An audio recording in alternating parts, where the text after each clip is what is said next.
Palavras como alumbramento, bocaverna, bicho-humano, fazimento. Uma organização do texto na página que dispõe as palavras terra, vestido, seca, linha, bonecas, solo, agulha, parede, passos, rumos, lençol, areia, areia, areia, areia, para criar uma paisagem visual com a linguagem.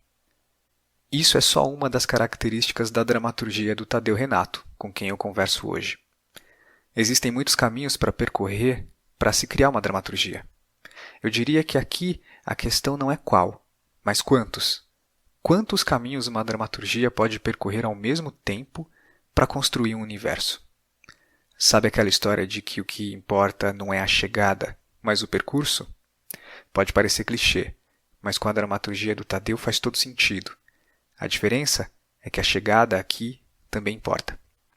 No papo de hoje, a gente falou um pouco disso. Sobre maneiras de entrar numa história, sobre maneiras de abordar uma história, sobre maneiras de contar uma história sem necessariamente contar uma história, aquela do jeito que você conhece. Eu espero que vocês gostem, foi um papo muito legal. Bem-vindo, Tadeu, de novo. Olá, tudo bem, Diego? Tudo bem?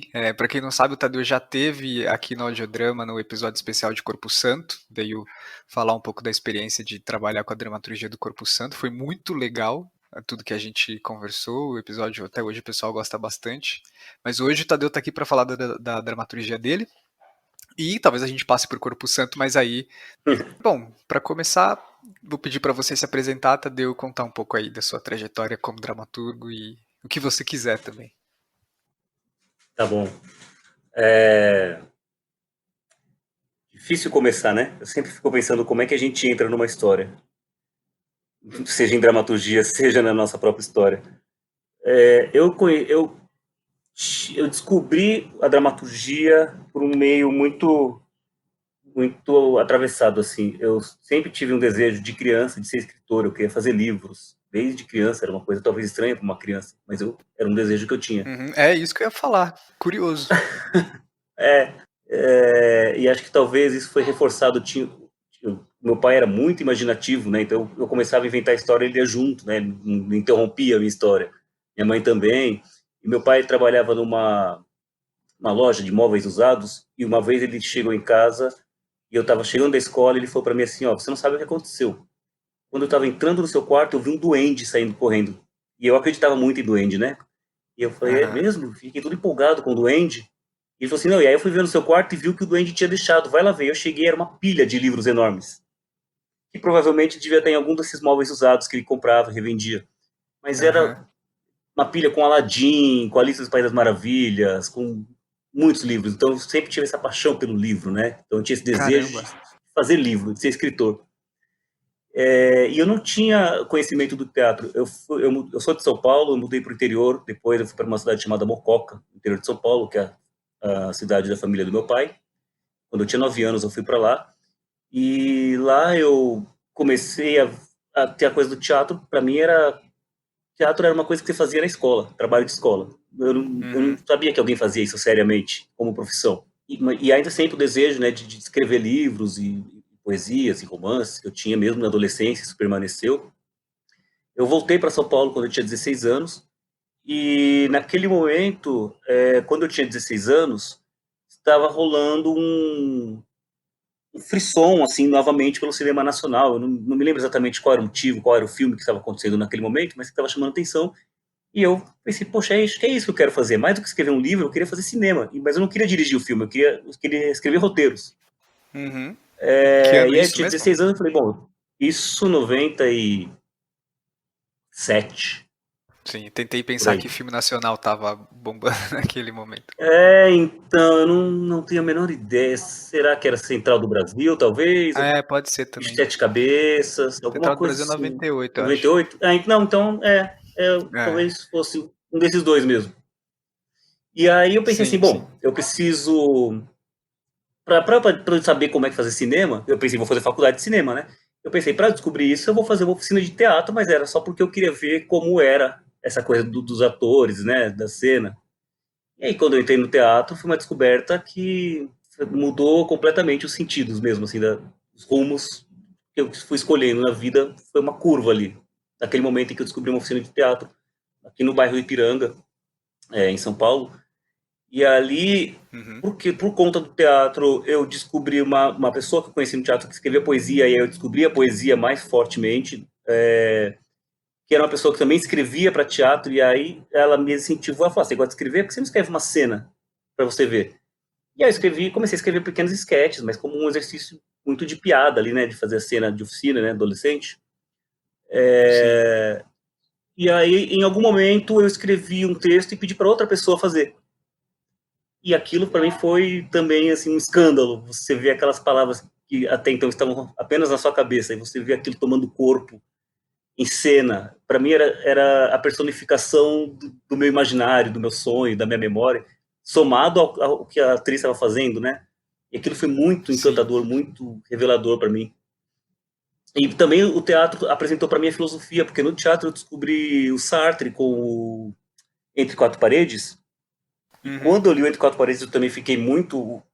Foi o Entre Quatro Paredes e o Beckett foram duas coisas que eu fiquei muito impressionado. E aí, quando eu descobri que o Sartre era filósofo, eu falei, pô, mas e eu tinha aulas de filosofia na escola, mas eu nem prestava atenção na escola, né? Eu não era um mau aluno, mas eu também era indiferente à escola. Sim. E aí, poxa, mas isso é filosofia? Eu tenho essa matéria na escola e não fez a menor diferença para mim.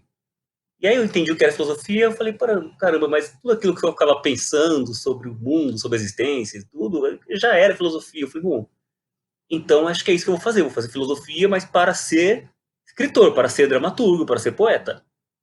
Não tinha a pretensão de ser um filósofo, né?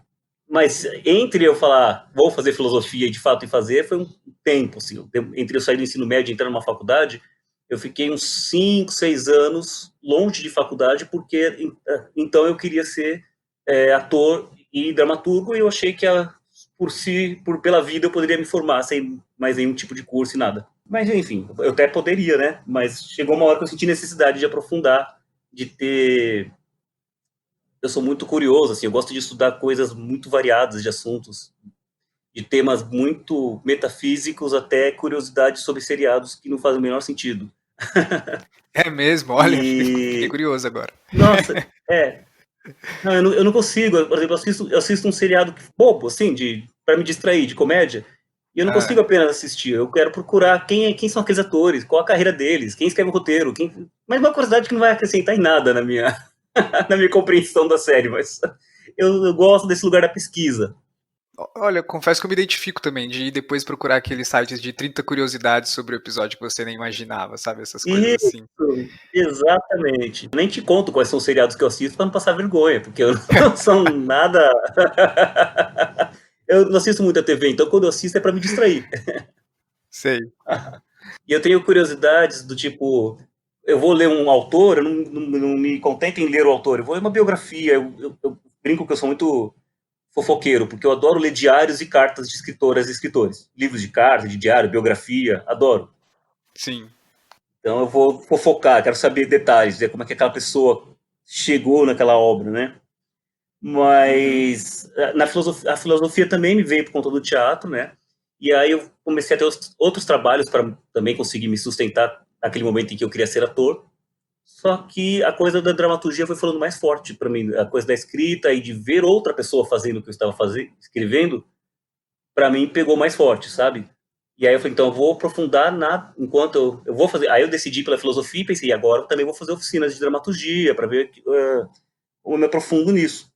E aí a primeira oficina de dramaturgia que eu fiz, e que também foi bastante indicativa do que eu viria a fazer como dramaturgo, foi uma oficina específica de dramaturgia para processos colaborativos. Isso lá nos inícios dos anos 2000 também, quando isso era um mote bastante comum, né, nos teatros de grupos de São Paulo. Sim, tava moda, meio moda, né? Com a coisa do Vertigem. Exato. E aí eu, como ator, eu vinha do teatro de grupo, então eu gostava dessa coisa de estar na sala de ensaio escrevendo, né? Uhum. Bom, aí eu descobri que existia a Escola Livre de Teatro de Santo André, que é um projeto magnífico, e que Sim, enfrenta sim. dificuldades desde da sua criação, mas ainda assim resiste. E aí eu fui estudar dramaturgia na Escola Livre de Teatro. principalmente porque eu sabia que era um lugar onde tinha passado o Luiz Alberto de Abreu, que era alguém que também eu tinha bastante admiração, e principalmente naquele momento eu sabia era onde trabalhava o Newton Moreno, que era uma pessoa também que tinha me impressionado muito, aliás, uma pessoa não porque eu não o conhecia, né? Mas eu conhecia Aham. o Agreste. Você já viu o Agreste? Ou já leu? Não, mas eu acho, eu já li. É uma peça bastante narrativa, né? E Uhum. isso também é muito curioso, porque até eu ver Agreste, eu achava que um narrador no teatro era um recurso fraco. Eu não entendia porque alguém colocava um narrador numa peça de teatro. Sim. Eu tinha acesso à trama, né? Eu gostava muito de Guarnieri, Vianinha, esse pessoal do Arena, né? Tinha Uhum. muito identificação com esses autores, Plínio Marcos e tal. E aí, quando eu entrava um narrador, eu achava esquisitíssimo. E aí, quando eu fui assistir o Agreste, do Newton Moreno, aquilo também foi outra coisa que mexeu muito, assim, me impressionou, o teatro narrativo dele. E aí, quando eu soube também que ele trabalhava na Escola Livre de Teatro, falei, bom, é lá que eu vou, né? Dando aula, ele dava aula de dramaturgia lá? Ele dava aula de dramaturgia, mas ele não era o professor do curso de dramaturgia. O professor do curso era o Kio Abreu, que hoje é coordenador do Centro Cultural São Paulo, da área de teatro. Ah, é mesmo? Olha só, eu que não imaginava que ele É, tivesse dado aula de dramaturgia. exato. E eu lembro que ele explicava, porque o Kio não é exatamente um dramaturgo, né? É que Uhum. o curso dele, se eu não me engano, acho que ele foi virando com o tempo um curso de dramaturgia. Eu acho que ele era um curso de teoria ou de crítica, algo assim, e ele foi virando um curso de Ah, dramaturgia sim. pela demanda de quem aparecia. Uhum. Quando eu estava ali na Escola Livre, eu fiz um trabalho com o pessoal do núcleo de direção, que na época quem dirigia a Cibele Forjás, da Companhia Livre, né? Tá. E ela abriu vagas para um estágio. E eles iam montar uma peça, que tinham ganhado o Fomento, a Companhia Livre, eles iam montar uma peça. E quem ia fazer a dramaturgia era o Newton Moreno. E aí ela abriu vaga para o estágios, só que eu perdi o dia de fazer a entrevista. Eu não fui Aham. fazer. E aí eu fiquei arrependidíssimo, falei, bom, deixa pra lá. Só que eu já estava trabalhando com ela nesse núcleo de direção, ela falou, não, mas eu quero que você vá. É para você ir, mesmo que você não tenha feito a entrevista, vá. Aí eu fui ser estagiário do processo, conheci o Newton, conheci a Cibele, conheci o Edgar Castro, enfim, pessoas que depois ainda fui reencontrando, né, na vida. E Sim, sim. aí, dali, eu comecei, em 2011, eu escrevi a primeira peça, aliás, na verdade, eu tenho uma peça que ela foi escrita em 2002, foi encenada e eu considero a minha primeira peça profissional. Eu tinha 21 anos. Só que entre essa peça e a próxima passaram-se quase 10 anos Sim, entre é. estudos e voltar a montar, né? Mas aí, de fato, quando eu escrevi uma primeira peça, foi um trabalho em grupo, processo colaborativo, foi uma peça infantil chamada Kizumba, que me deu e me dá muitas alegrias até hoje, porque é uma peça que estreou em 2011 e até o ano passado ela estava em circulação ainda. A gente circulou quase 10 anos com essa peça, né? Acho que 9 anos. 9 anos com essa peça. É uma peça que trata da história de Zumbi dos Palmares e do mestre Pastinha, mestre de capoeira Angola, baiano. E o Kizumba, a peça Kizumba propiciou, por exemplo, que a gente apresentasse esse espetáculo em União de Palmares, exatamente aonde ficava o quilombo de Palmares. Nós circulamos por várias cidades do Nordeste, por várias cidades do interior de São Paulo, fomos para o Rio de Janeiro. É uma peça. Eu digo fomos porque, de fato, a partir daquele momento eu comecei a fazer parte de um grupo. Então eu ia de carregador de cenário, o que precisasse, eu Uhum. ia junto, assim, né? Uhum. E fizemos outros trabalhos depois do Kizumba, fizemos o Jorum e tal. Mas pensando assim numa ordem cronológica, depois disso, uh, foi quando abriu a SP, Escola de Teatro. Acho que foi em 2010. Eu estava terminando a faculdade de filosofia, Sim. estava recém estreando o coletivo Kizumba, e aí eu entrei na primeira turma de dramaturgia da SP Escola de Teatro, com uma turma assim da qual eu tenho um orgulho imenso. Uhum. Posso compartilhar da vaidade que eu tenho de ter tido colegas de sala que estão aí ainda fazendo coisas incríveis, como atores, atrizes, dramaturgos e pensadores e artistas de modo geral. E na SP a gente teve aquele momento de... Primeiro que nós éramos a primeira turma de um curso que era uma novidade, era a primeira vez que se abriu um curso específico de dramaturgia que tinha aula todos os dias no Brasil, era inédito isso, né? Uhum. Uhum. E, incrivelmente, apesar de 2 anos de curso intenso, é quase uma pós-graduação, verdade. como você sabe, não existe a profissão de dramaturgo, né? Então não existe Sim. um DRT de dramaturgo. Mas a gente era, eu brinco que a gente era cobaia ali, né? Porque como era a primeira turma, também acho que estávamos descobrindo como que se fazia esse curso de dramaturgia. A gente teve aulas com Newton Moreno, com Luiz Alberto de Abreu, com Sérgio de Carvalho, com nossa, Cláudia Vasconcelos, com a Marici Salomão, que era coordenadora do curso. Nossa, acho que pessoas das mais variadas estéticas, né? Sim. Até com o que virou ministro. Nossa, que. É... Pois é, quem diria? Mas enfim. Tem uma, Uh, tem uma leva de muitas pessoas que passaram, né? é curioso olhar isso, né? Essa pessoa que virou ministro e em relação à Uhum. pessoa que nos deu aula. Porque Hum, também foi um divisor assim de estéticas, de entendimento do que era teatro, do que era dramaturgia, pelo menos para minha turma, uhum. né? Foi muito influente assim para nós, talvez seja até hoje assim. E aí você pegar e ver que ele se transformou no secretário de cultura que apoia este governo com essas ideologias, você fala, nossa, onde isso se deu, né? Por isso que Sim. eu insisto no começo do que eu dessa nossa conversa, que é por onde se entra numa história, né? Porque como isso aconteceu, né?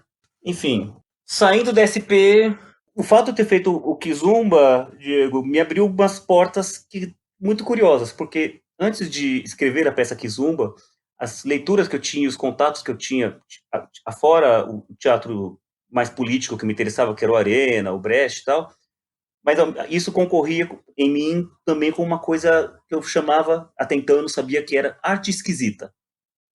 Que era arte experimental, que era essa coisa mais vanguarda, mas que eu não tinha conhecimento sobre isso. Eu Hum. chamava de arte esquisita, eu gostava porque era esquisito. Eu não sabia nomear aquilo que eu fazia, eu achava esquisito. Inclusive, o meu Aham. primeiro texto que ganhou, o primeiro texto que eu fiz quando eu tinha 21 anos, que foi o primeiro profissional que eu fiz, ele ganhou um concurso uma vez de dramaturgia, ele ganhou um prêmio de pesquisa de linguagem, um prêmio especial de pesquisa de linguagem, e eu lembro que eu achei muito curioso, porque para mim não era pesquisa nenhuma, é que eu achava que era daquele jeito que se escrevia uma peça. Eu não achava que tinha uma pesquisa ali, eu não estava inventando nada. Mas mesmo você tendo. Porque você disse que tinha esse gosto por Guarnieri, Vianinha, Plínio Marcos, mesmo você tendo essa referência, você tentou Sim, em algum momento emular essa escrita ou para você a experiência de ler era aquela e a sua sim. experiência de escrever era completamente diferente mesmo? Não, eu tentei, mas eu não conseguia. Eu Ah, sim. eu não conseguia. Eu tentava, mas aquilo não. Eu achava que eu estava fazendo errado, porque eu não conseguia fazer aquilo. Aquele Uhum. realismo do Guarnieri, do Vianinha e tal. E o Brecht, assim, eu não conhecia tanto o Brecht, né, na verdade. Mas eu não conseguia acessar aquilo. Mas eu Sim. tentava, era uma busca. Inclusive, eu achava que eu precisava melhorar como dramaturgo. Para mim, melhorar como dramaturgo era escrever daquele jeito. Aham. Aham. É, cheguei a escrever alguns exercícios, cheguei a escrever peças que não foram montadas, mas que tem aquela pegada, né?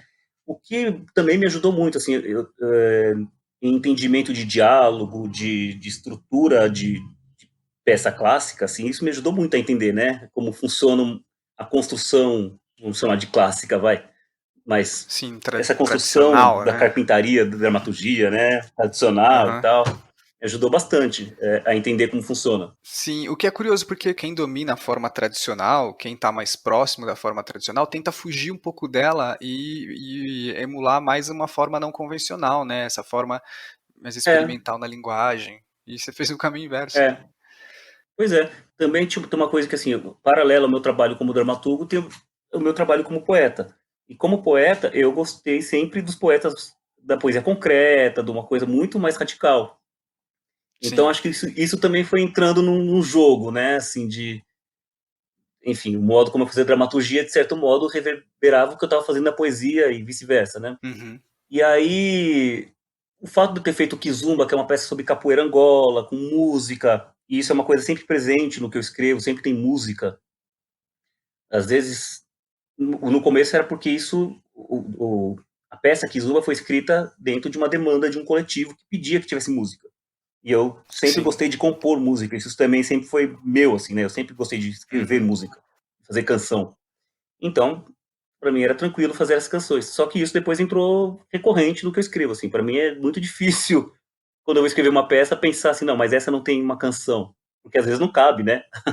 Sim, sim, Mas sim. essas coisas, hoje em dia eu já lido melhor. Antes eu ficava confuso, porque eu falo, não, tem que ter uma canção. Agora, às vezes, eu faço a canção e não ponho, guardo ela pra mim e falo, bonita, guardei. Não vai pra peça.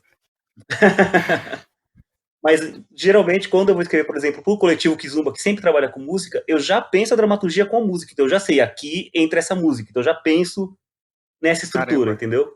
Aham, aham. Já, já sei qual é o verso que tem que ter aqui.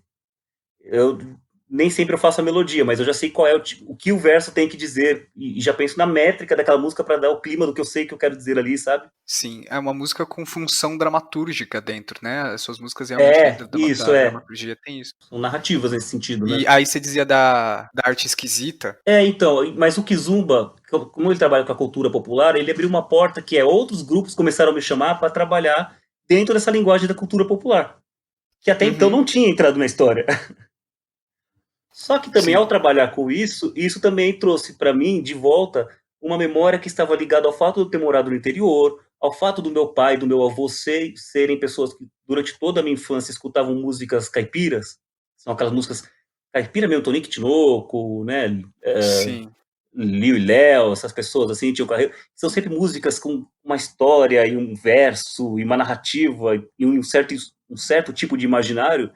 Aquilo foi sendo resgatado, né? E eu fui começar a pesquisar mais, como eu te disse, eu sempre nesse sentido eu sou um nerd, assim, eu gosto vou falar disso, então eu vou estudar bastante profundamente sobre isso. E aí a coisa da cultura popular, durante um tempo eu comecei a escrever muitas peças que tinham essa pegada, só que também com um viés que ia pro experimental, porque já era meu isso, né? Sim. Bom, com o tempo isso foi se equilibrando para mim. Com o tempo eu fui entendendo como as coisas dialogavam, assim. Isso foi se tornando uma pesquisa, que é como, a partir de elementos são talvez da cultura popular ou populares, das culturas populares, em relação a um experimentalismo de linguagem também, uma outra forma de fazer dramaturgia, de lidar com isso, né?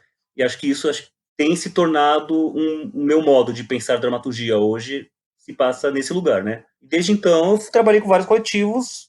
Mais recentemente, eu tenho trabalhado com, quer dizer, nem tão recentemente, desde 2013 para cá, eu tenho trabalhado com o 28 Patas Furiosas, que é um grupo que já tem uma pegada completamente oposta do coletivo Kizumba, que trabalha com performatividade, com instalação, e aí, inclusive, trabalhar com o 28 Patas e que trabalha nessa questão mais das artes visuais e o fato de eu trabalhar com poesia visual e poesia concreta fez com que eu também fizesse uma segunda faculdade, que ainda estou cursando, que é artes visuais, né? Isso também vai influindo em tudo que eu faço. Legal. Olha, dessa eu não sabia. Que massa. Faz todo sentido para mim. Eu nunca imaginei que eu fosse fazer artes visuais. Eu nunca fui do desenho. Então eu não Aham. imaginava eu fazendo artes visuais. E agora fazendo, para mim faz todo sentido, porque agora também eu tenho um outro entendimento do que são essas artes, né? E aí faz muito Sim. sentido para mim trabalhar nisso. Eu queria te perguntar, na verdade, eu queria primeiro dizer que acho que da primeira vez que eu tive contato com uma dramaturgia sua foi pelo Lens. E eu lembro de ter achado muito experimental, assim. A primeira vez que eu tive contato com uma dramaturgia do Tadeu foi quando eu assisti ao espetáculo Lens, um Outro, que é um dos textos que o Tadeu me enviou antes de gravar a nossa conversa. Eu lembro que quando assisti, achei aquilo muito diferente. Na falta de uma palavra melhor, devo ter dito que era experimental ou difícil, mas eu estava tentando definir a minha experiência com aquela narrativa em comum, aquela fragmentação somada à encenação criada pelo 28 Patas Furiosas, que na época apresentava esse que era o seu espetáculo de estreia. Eu, que tenho uma atenção muito frágil, me vi tentando dar conta de muitas visualidades, imagens do texto, dispersando, indo e voltando como se estivesse ouvindo e vendo uma linguagem nova. Eu já tinha visto peças desse jeito, peças que inventam um novo jeito de falar, peças que contam uma narrativa de uma maneira épica, não da maneira prosada, mas de uma maneira reconstruída e desconstruída. A minha vontade, quando eu vi aquela peça, foi de ter acesso ao texto, para entender o que daquela linguagem era própria da dramaturgia ou proposta da encenação do grupo. Quando eu tive a oportunidade de ver um trabalho seguinte do Tadeu, eu já sabia o que esperar do texto dele. Eu sabia que havia ali uma pesquisa com a palavra, um experimentalismo proposital com a linguagem, mesmo sem saber exatamente o que era isso. Por isso eu sempre tive curiosidade de perguntar se era isso mesmo. Mas enquanto eu estou aqui conversando com o Tadeu, essa minha curiosidade mudou. Ele disse que a cultura popular está na base da dramaturgia dele. Um outro texto que o Tadeu me enviou foi o Licantropia. Para quem não sabe, licantropia é a transformação do homem em lobo, o lobisomem. E é em torno disso que o texto se desenvolve, mas não de uma maneira tradicional.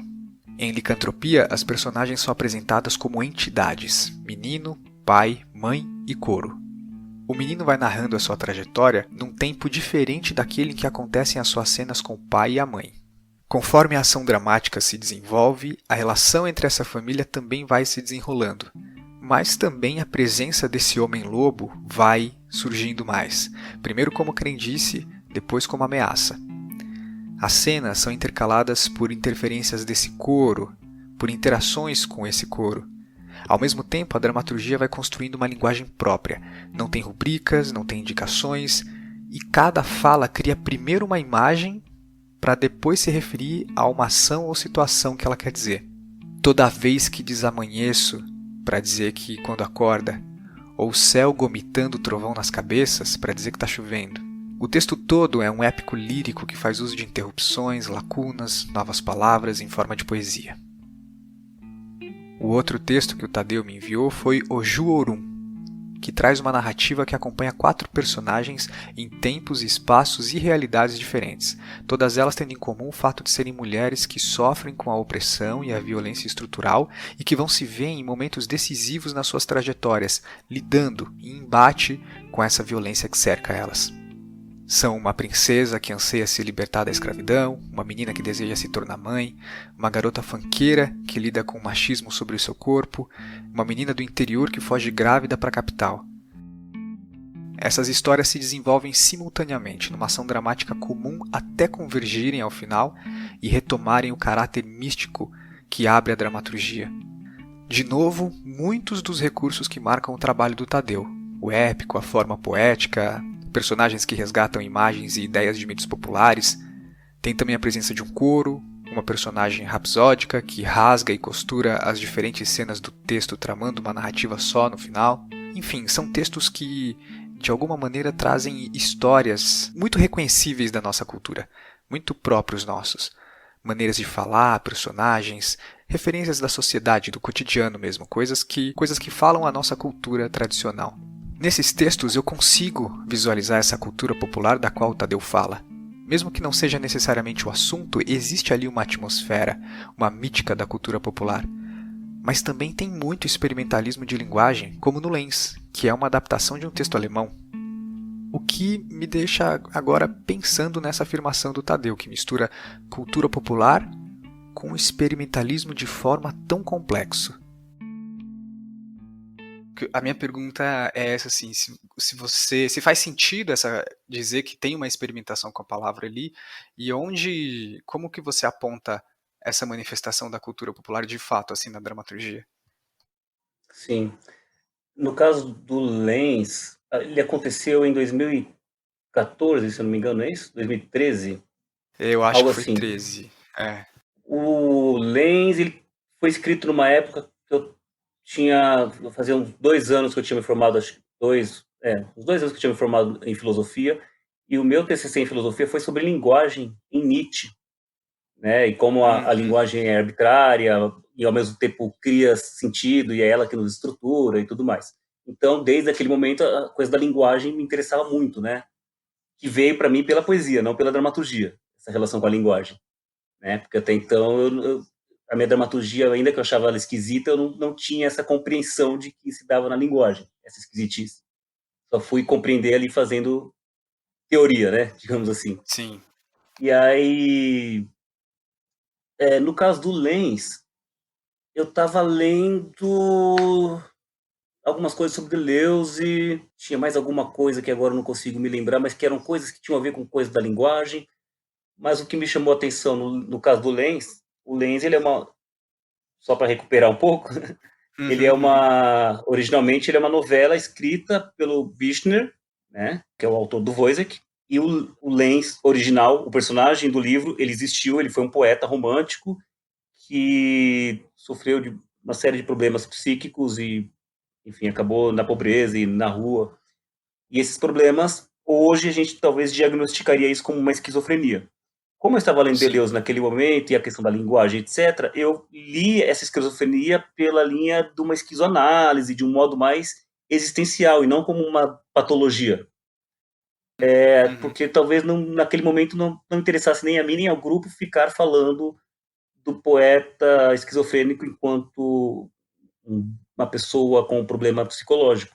Interessava mais pensar o que significava esse modo de racionalidade, né, dizer que essa pessoa é louca ou é esquizofrênica, e o que significava isso como outra leitura do mundo, outras possibilidades de entender o mundo. E aí foi para mim foi bem livre assim o trabalho no sentido de que foi um diálogo muito forte com o Wagner, que é o diretor do 28, esses 3 espetáculos que eu fiz até Sim. agora com o grupo, mas que foi bem livre no sentido de ele falar assim, bom, vai escrevendo aí, a gente ia conversando muito, ele também muito interessado em filosofia, a gente conversando muito sobre por onde a gente pensava, mas eu fui entregando experiências de linguagem para cada cena e propondo modos de escrita. E aí o Lenz também era muito radical para mim, assim, naquele momento. Eu já tinha escrito Licantropia, que você já leu, e eu Sim. queria um pouco fazer o que eu tinha feito no Licantropia, mas com a linguagem do Bichner, né? Mas eu não Uhum. queria adaptar o Bichner, não era essa a intenção. E ali tinha, sim, então, uma pesquisa da palavra nesse sentido de entender a linguagem como estruturante do mundo, como dar significados ao mundo, né, e como ela nos atravessa e cria discursos, etc. E isso não faria o menor sentido escrever isso dentro de uma lógica linear e criação de personagem e tudo mais. Então ali eu pensei um texto que fosse se fragmentando na sua linguagem, como se a própria peça chegasse um momento em que ela não conseguisse mais se contar, porque a linguagem que ela é usada para contar a narrativa daquela biografia já não fazia mais sentido. Sim.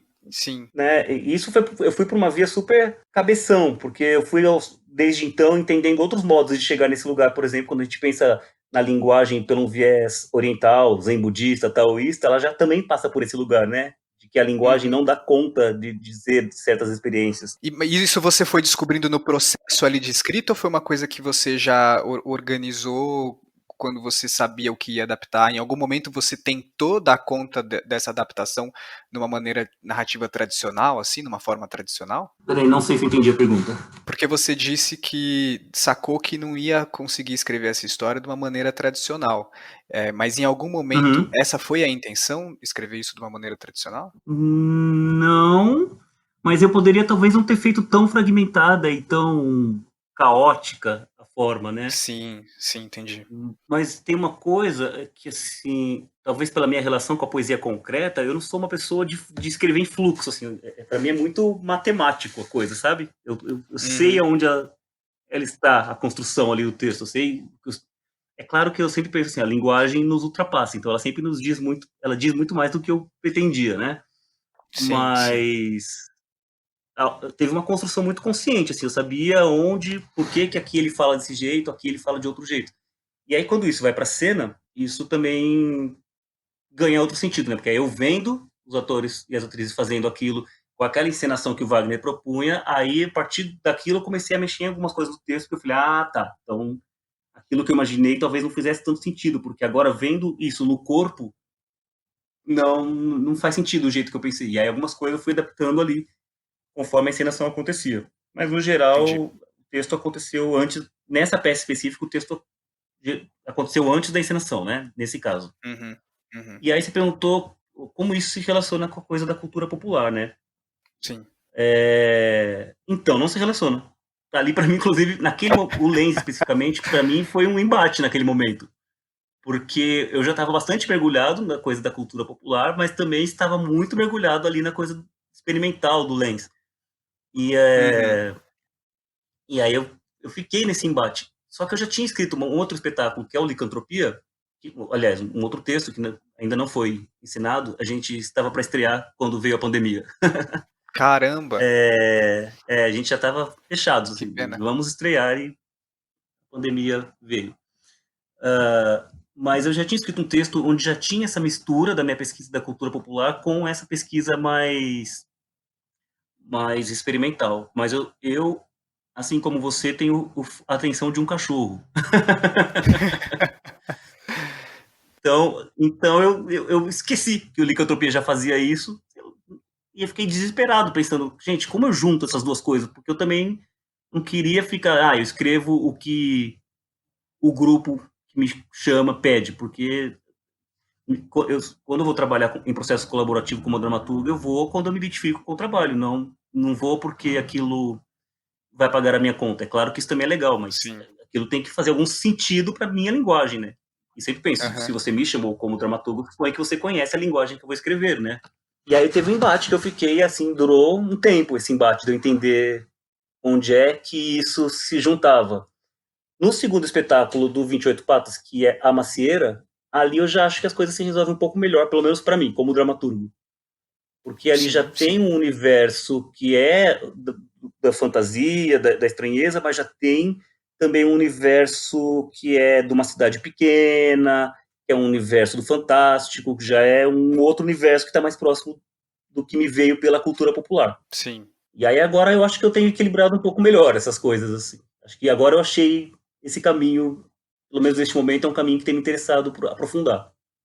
E é legal você falar, dizer que tem a ver com a cultura popular, porque amplia muito a percepção, né, que se tem da peça, né? Porque lendo aqui os textos que você me enviou, eu pensei, nossa, ele tem uma afinidade com essa forma narrativa, né? Essa forma Uhum. narrativa, essa organização do texto aqui na folha, e com esse universo que eu chamei de mítico, místico, assim.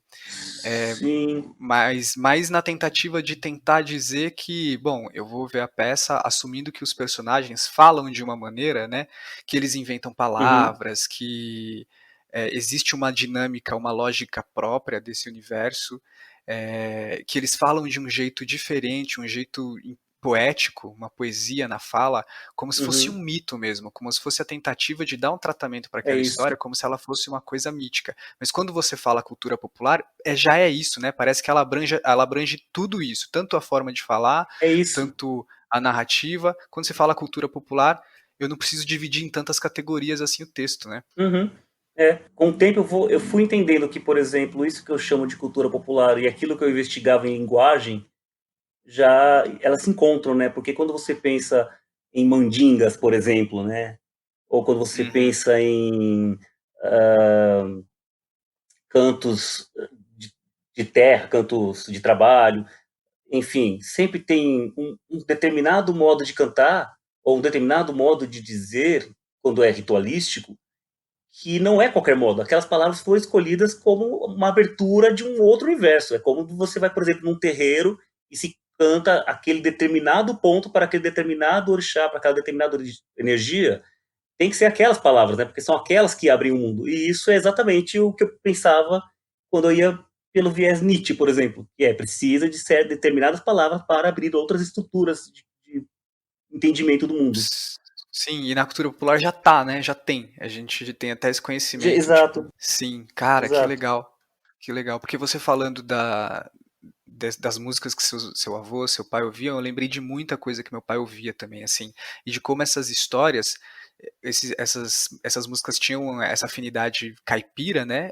Era música considerada Uhum. caipira, mas ela também tinha outra característica muito forte que era de contar histórias, né? Eu lembro de histórias É, longuíssimas, assim, e às vezes histórias de é. mitos que estão por aí, que a gente não sabe também. Enfim, eu lembro, meio off podcast aqui, eu lembro de uma música do Moacir Franco, por exemplo, que era a história Uhum. do São Sebastião, eu acho, que um Sim, é cara o ia ser Milagre da Flecha. assaltado. O Milagre da Flecha. E eu falava, nossa, É, meu, que louco, sim. o cara fez uma história inteira pra contar essa história, e é uma história muito doida. Enfim, aí você lembrou, eu É, lembrei de uns cantores aqui que meu pai ouvia, tentando lembrar de como tinha, eu era muito pequeno, mas tinha músicas que eu parava e sentava pra ouvir aquela história, não necessariamente a música, eu não é. sabia se era uma música legal. Sim, Era pra ouvir aquela exato. história. Nossa, olha como essa história tem reviravolta, olha como essa música é longa, olha como ela conta essa É, história. exato. E ao mesmo tempo com um poder de síntese incrível, né? Sim, sim, uma escolha de palavras, era isso. Muito pequeno eu pensava, olha como ele escolhe as palavras para contar ela de um jeito É, econômico, porque é muito longa a exato. história. E aí, falando de narrativa, eu fiquei. Uma das minhas experiências de ver, eu lembro quando eu fui ver a Macieira, eu falei, é um texto do Tadeu, então eu já fui esperando esse universo, né? Falei, bom, os personagens vão falar de um Uhum. jeito diferente, eu preciso prestar atenção se eu quiser pegar a história. porque eles não estão falando de um jeito tradicional, né? A organização das palavras é outra. Sim. Parece que ela exigia da minha cabeça, tipo assim, opa, peraí, não vai ser um diálogo convencional, né? Tradicional. Existe um trabalho na palavra ali que exige que você esteja aberto para a poesia, eu diria assim. Esteja aberto para a poesia, que Sim. não é que está errado, que não é estranho. É uma forma, uma outra tipo de recepção que ele exige de mim enquanto espectador. Aí eu sei que algumas coisas às vezes escapam, assim. Uhum. Mas eu lembro que na macieira eu aproveitei muito bem, porque às vezes tudo bem se eu não estiver exatamente entendendo o que essa invenção de palavras está dizendo, esse modo de falar, porque eu acho que o que a dramaturgia causava na hora também era tipo assim, olha o que essa sequência aqui de diálogos ou de falas está causando, não é necessariamente que você está entendendo, porque se o cara organizou, se o dramaturgo que era você organizou essas palavras desse jeito e elas estão saindo de um jeito não convencional desse jeito, é porque Uhum.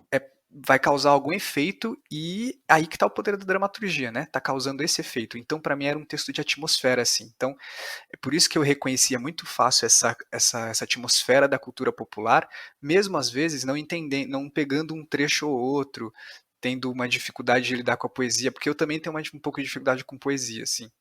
Então é isso Uhum. que eu falo que o texto era uma atmosfera, assim, que existe um trabalho na linguagem, que esse trabalho vai, a qual a narrativa vai se submeter. Não sei se você concorda de eu dizer assim.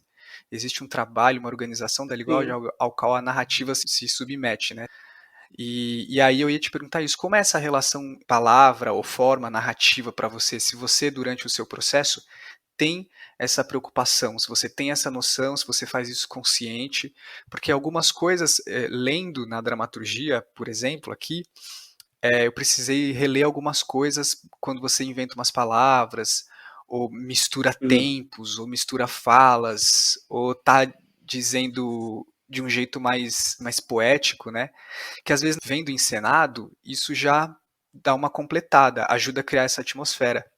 Se você, no seu Sim. processo, a minha pergunta é, se no seu processo, então, como que você considera essa relação história, forma narrativa, se você leva em consideração esse jogo que você vai fazer com a poética também, às vezes submetendo a narrativa, se você considera a completude da encenação também, na hora que você está escrevendo, se você conta com essa completude da encenação, não sei se faz sentido o que eu perguntei. Faz sentido. Só antes de te responder essa, fiquei pensando na pergunta anterior da relação com a cultura popular, e aí eu fico Uhum, pensando também que quando a gente pensa em cultura popular, a gente talvez pense, sei lá, no jongo, no maracatu, numa roda de samba, na minha dramaturgia, ou nos grupos com que eu trabalho, quando não trabalha com essa linguagem, não se trata de reprodução, né, desses elementos, porque por sim, mais bonito que eu possa fazer um jongo numa peça, ele não vai ser tão potente como uma comunidade que de fato faz o jongo, né? Mas aham, é aham, pegar qual é a força que está ali naquele jongo e que pode complementar naquela poética, naquela mitologia daquele espetáculo, né? O que significa aquele sim, jongo, né? Enquanto símbolo, né? Nesse sentido, assim, da cultura popular. Em uhum, relação à linguagem, sim, isso é uma coisa que eu tenho uma dificuldade de escrever prosa. Prosa no sentido de vou te contar uma história, porque para mim a linguagem chega uma hora que ela começa a se dobrar em cima dela mesma, sabe? Como uhum, é a ideia da poesia mesmo, né? E aí aqui parece que a coisa não vai, porque eu quero brincar com as palavras. Mas eu sei o que eu quero dizer com elas também, não tô só ali no aham, fetiche da palavra, né? formar pela forma, Mas às né, vezes aham, dessas travas. Exato, é. E aí tem uma coisa que assim também, que eu até falei agora há pouco, é matemática, né? A criação, né? uhum, Falando assim parece super racional, né? Só que é uma racionalidade que eu fui me impondo, Diego, porque o meu modo de raciocinar e de pensar o mundo é o igual da minha dramaturgia, é um caos. Eu penso e eu converso, provavelmente você deve estar percebendo, e quem for ouvir essa entrevista vai perceber, eu vou e volto no tempo, é o meu modo de pensar que é assim. aham, Só que se eu deixar esse modo na hora que eu escrevo, já não basta eu querer escrever uma coisa experimental, eu ainda vou colocar puramente o modo como eu percebo o tempo e o espaço, talvez eu complique demais para quem vai assistir, né? Então eu também faço uma tentativa de tentar colocar uma linha ali, por mais que a peça possa parecer estranha, tem uma estrutura pensada para tipo, ó, Se você se perder, é disso aqui que estamos falando, né? Sim. Nesse sentido da atmosfera, eu acho que você fala, que talvez você não entenda tudo, mas é por aqui que estamos querendo chegar. E já era o que queria ser dito, né? Exato. E tem, assim, eu gosto muito de processo colaborativo mesmo, assim. Para mim é sempre um prazer de estar junto com os outros artistas criando, sempre assim, pensando no processo colaborativo, no final, que você tem a sua própria função, né? Eu sou o dramaturgo, então eu é que escrevo o texto, por mais que todo mundo possa opinar e trazer elementos, o que é muito bom, porque às vezes a dramaturgia trava. Isso já me aconteceu muitas vezes no Kizumba, eu sabia o que eu queria contar, mas eu não sabia ainda por onde ir. Eu falava, bom, jogava os elementos, falei, eu quero por aqui. Os atores faziam um jogo ali, eu falei, ah, tá. Eu pegava daquele jogo e conseguia entender para onde que a peça estava indo. Então isso é muito bom, ter atores fazendo aquilo. Então, essa coisa da linguagem também eu vou criando pensando que a encenação também me complementa. Sim, sim, sim. Entendeu? E essa sua racionalidade aí na hora de criar matematicamente, você já vai para o texto com muita coisa estruturada ou você é alguém que vai descobrindo enquanto escreve e aí vai fazendo essa matemática? O quanto você já tem definido antes de começar a escrever? As duas coisas. Eu, brin eu, eu brinco que eu gosto de plantar segredinhos no texto. E a minha companheira, a Valéria, a atriz, também já trabalhou em muitos textos meus, ela fala assim, para de dar trabalho pro ator, fala logo qual é o símbolo que tá aí, porque eu fico plantando segredinhos pros atores. Tipo, ah, será que eles vão perceber que isso aqui tem a ver com isso? Você já tá vendo os artistas aqui, você trabalha com eles direto, fala logo qual é o jogo. Falo, não, se eu falar, Uhum. eu tô dando também uma direção muito, né? É sobre isso. E aí o interessante é ver o que o outro vê naquele símbolo. Mas Mas eu como digo isso assim? porque, assim, Costuma ser referente a quê? por exemplo, símbolos que tenham a ver com o tema. Então, por Ah, tá. exemplo, eu vou trabalhar macieira. Então, isso não aconteceu na macieira, tá? Vou dar um exemplo aleatório, assim, que não Tá existiu. bom. Então, eu vou estudar de fato a botânica da macieira e eu descobri que a macieira só dá no inverno. Então, em algum momento, eu vou dizer a vida é um longo inverno, mas isso é um símbolo à macieira, que talvez não faça a menor diferença na, Caramba. no seu entendimento da peça, mas eu gosto de ficar plantando símbolos, e isso, acho que tem a ver com o fato da poesia também, né, do meu trabalho como poeta, que é isso, Uhum. né, ficar fazendo símbolos, a palavra enquanto símbolo, né, que não é Sim. metáfora, não tem a ver com metáfora, é isso, como é que chama isso em filme? São as coisas escondidas, referências, Easter egg? eu fico plantando isso aí na peça. Mas por pura diversão Entendi. minha. É só pro meu jogo com quem está fazendo. Você escreve também, né? Então é divertido. É uma das partes divertidas de escrever é fazer o jogo. Nem Sim, que seja com sim, você ter o mesmo. jogo. Né? O que acaba propiciando também uma experiência de leitura, né? Quando você dota o processo da dramaturgia de algumas coisas, ele vira também uma experiência de leitura, mesmo para quem não for ator, for lendo algumas Uhum. coisas, às vezes nem todo mundo vai pegar a mesma coisa, né? E é louco que a sua dramaturgia é Exato. uma experiência de leitura também, não só para se ver. Mas Sim. eu te interrompi, desculpa. Não, mas eu tinha encerrado que. Encerrei. Entendeu? A gente já tá quase em uma hora aqui de conversa e você falou aí Uau. dessa sua esse seu jogo, inclusive quando você fala, eu tô impressionado aqui com a sua capacidade de ir e voltar, porque eu te interrompi várias vezes mesmo e parece que a gente ainda tá na apresentação, mas é que fluiu organicamente aqui. Isso é treino de professor, Diego. Quando eu comecei a dar aula de filosofia no ensino médio, eu via que os alunos prestavam muita atenção no que eu estava falando e falei, nossa, eu sou ótimo, né? Estão super atentos ao que eu estou falando. E com o tempo percebi que eles não estavam atentos, eles não estavam entendendo o que eu estava falando. Aí eu comecei, então eu tenho treinado a ir e voltar. Ó, tô falando disso, não se percam. A última coisa que eu queria te perguntar tem a ver com a primeira coisa que você falou, que é como entrar numa história. Então, tipo, quando você se depara com uma história para ser contada, você tem um procedimento comum para entrar na história? Depende de cada história. Como que você entra na história? Porque você Para mim, acaba criando um para mim universo é. muito grande, né? Muito complexo, muito completo, muito vasto. Uhum.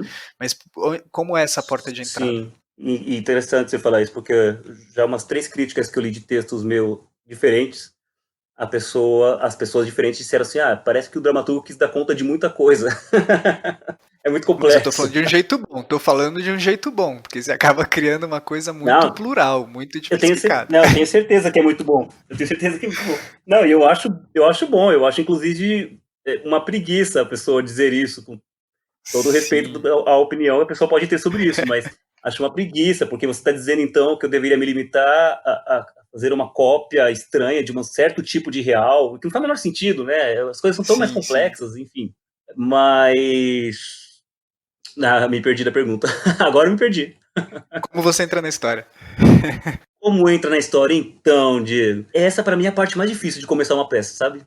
Por onde você começa a contar. Uhum, Eu acho. E acho que talvez, inclusive, isso apareça nos textos que eu escrevo. Talvez os textos sempre comecem com essa pergunta, de certo modo, que é por onde eu começo a contar.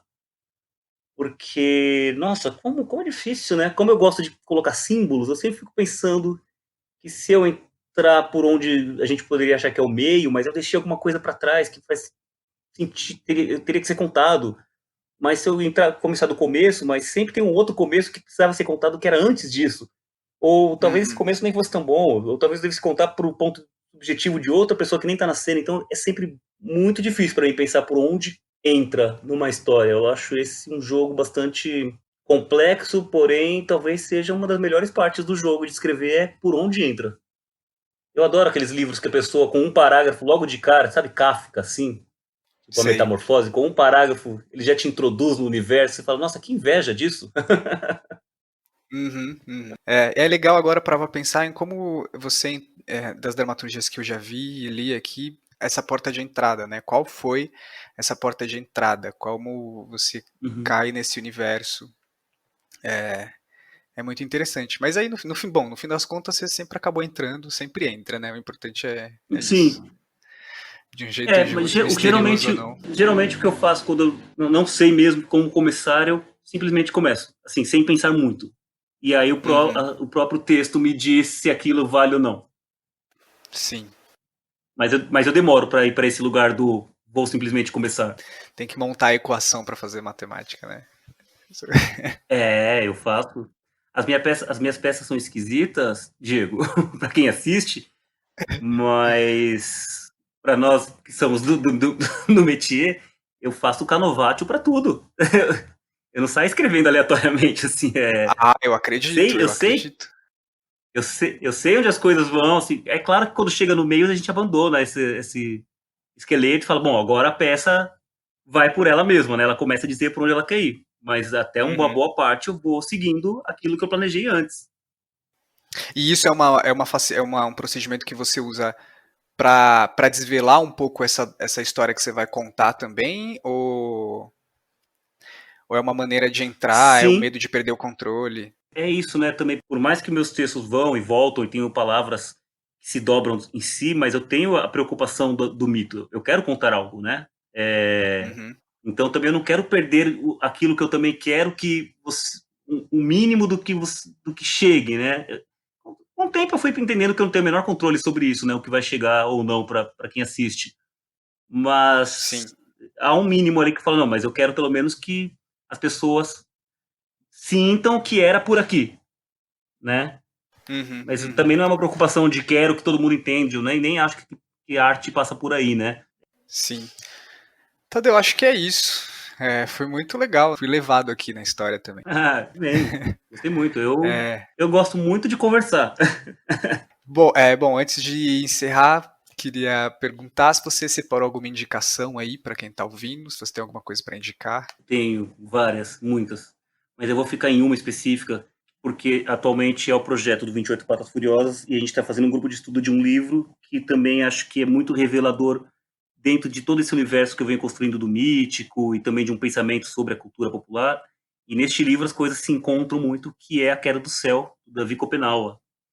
É um livro assim, eu Sim. vi uma autora recente dizendo que várias culturas têm os seus livros, os seus poemas épicos, né? Tipo o Bhagavad Gita dos hindus, né? O Alcorão e tal. E que esse deveria ser, o livro do Copenau deveria ser o poema épico de fundação do Brasil, porque é incrível, assim, a transformação dessa racionalidade que nós temos, o modo como ele vai criando as imagens, o modo de lidar com o mundo, com a vida, é fantástico o que ele coloca ali.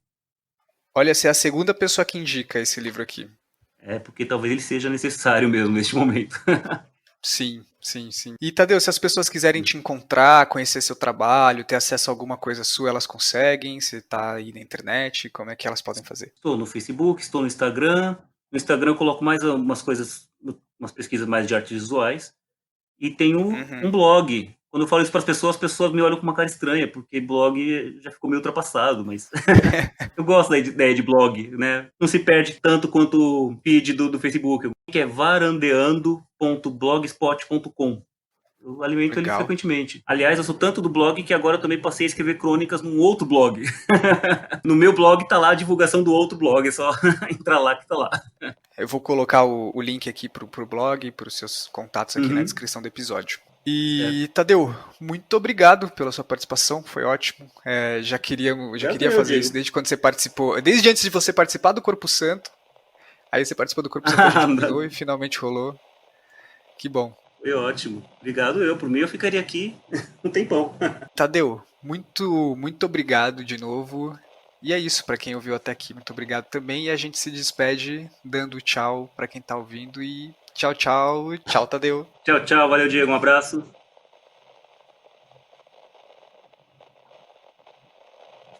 Curta, compartilhe e indique o audiodrama.